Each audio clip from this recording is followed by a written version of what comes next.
Jadi kita sudah mengetahui sekarang mengenai keselamatan, bahwa keselamatan itu hanya melalui Yesus Kristus. Karena firman Tuhan berkata, "Akulah jalan, kebenaran, dan hidup. Tidak ada seorang pun tidak bisa datang kepada Bapa kalau tidak melalui aku." Dan yang lalu kita sudah membahas bahwa juga di ayat Kisah Para Rasul pasal 4 ayat 12, dan keselamatan tidak ada di dalam siapapun di bawah kolong langit ini yang diberikan kepada manusia yang olehnya kita dapat diselamatkan. Jadi keselamatan itu hanya ada di dalam Tuhan Yesus Kristus. Namun pertanyaannya begini, apakah orang yang telah meninggal dan ternyata dia ada di neraka, bisakah dia pindah dari neraka ke sorga? Sebagaimana praktek-praktek ada beberapa agama pada saat ini mempraktekkan hal itu. Mereka mendoakan orang yang sudah meninggal, mereka ke kuburan dan lain sebagainya. Benarkah itu? Orang yang sudah di neraka bisa didoakan dan bisa lompat, bisa masuk ke surga akhirnya. Apa jawaban Alkitab? Apa jawaban firman Tuhan? Bagaimana pandangan firman Tuhan mengenai hal tersebut? Untuk itu, kita akan membaca di dalam Injil Lukas pasal yang ke-16, mulai dari ayat 19 sampai dengan 31. Di sini Tuhan Yesus memberikan penjelasan atau keterangan dengan begitu gamblang.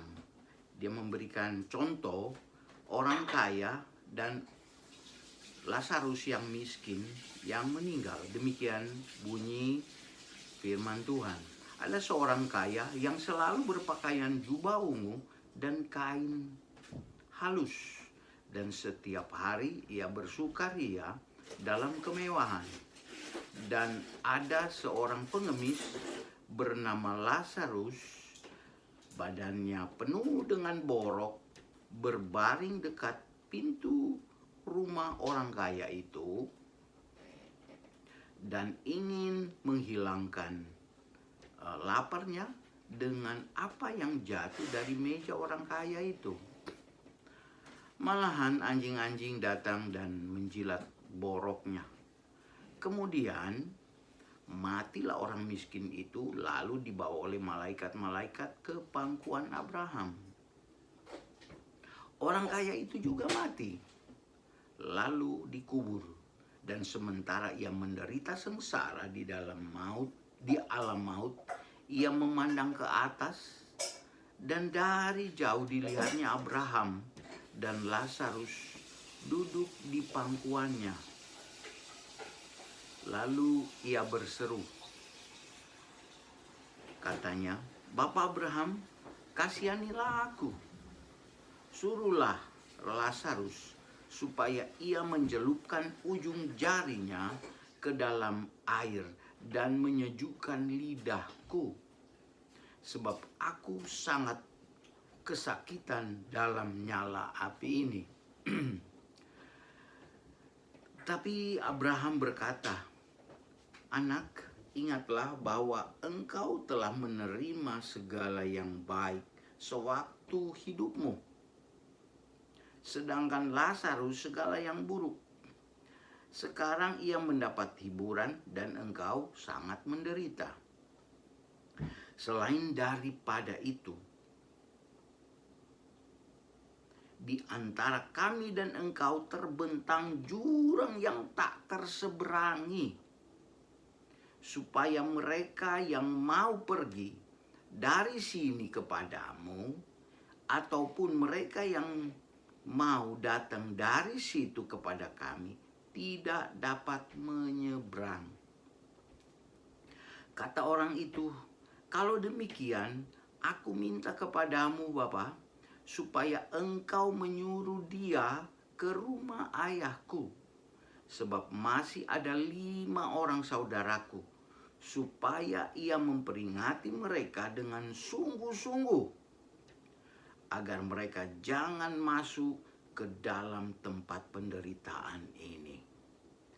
Tetapi kata Abraham, ada pada mereka kesaksian Musa dan para nabi.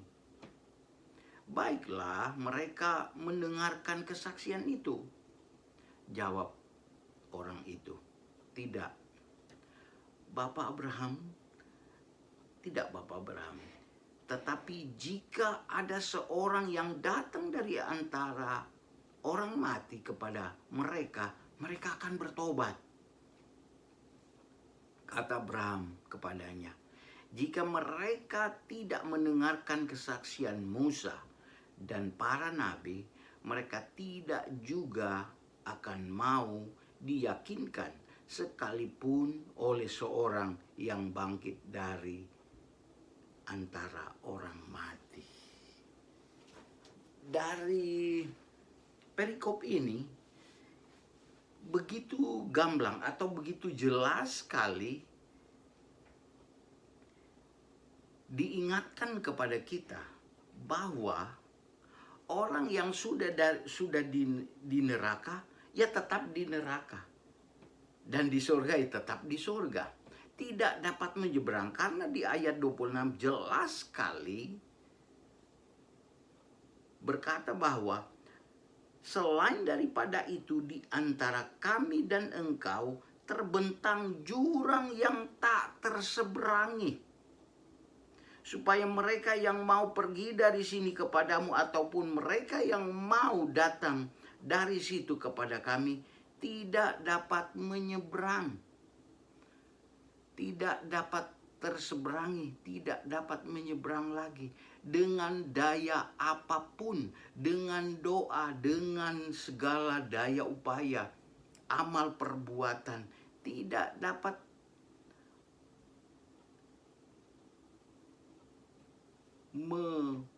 merubah apa yang telah terjadi. Artinya begini, kelak dalam keadaan kekekalan nanti sangat ditentukan oleh kesementaraan ini, di waktu kita masih hidup di dunia ini. Kelak nanti sangat ditentukan oleh kehidupan kita, keputusan-keputusan kita, perbuatan kita akan menentukan kelak nanti di kekekalan. Sebab sesudah mati tidak dapat dirubah lagi oleh apapun juga menurut Alkitab. Kalau sudah di neraka, tetap di neraka. Jadi ini adalah jawaban Alkitab, jawaban firman Tuhan mengenai kehidupan kekal, agar kita jangan terjebak oleh pemahaman-pemahaman agama-agama yang ada, praktek-praktek agama yang ada. Seakan-akan benar bisa didoakan orang yang sudah ada di neraka, didoakan dengan apapun, dengan segala cara di kuburan. Itu tidak benar menurut firman Tuhan. Jadi baiklah kita berusaha dengan sungguh-sungguh. Sementara kita masih hidup sekarang ini, jangan sia-siakan waktu. Berbuatlah sebaik-baiknya menurut firman Tuhan. Perintah Tuhan, kasihlah Tuhan Allahmu dengan segenap hatimu dan dengan segenap jiwamu dan dengan segenap kekuatanmu. Dan hukum yang sama dengan itu, kasihlah sesamamu manusia seperti dirimu sendiri. Itu yang harus kita lakukan dalam hidup ini. Karena iman tanpa perbuatan pada hakikatnya adalah mati. Puji Tuhan, melalui kebenaran ini kita tahu yang benar, kita tahu bagaimana hidup benar. Terpujilah nama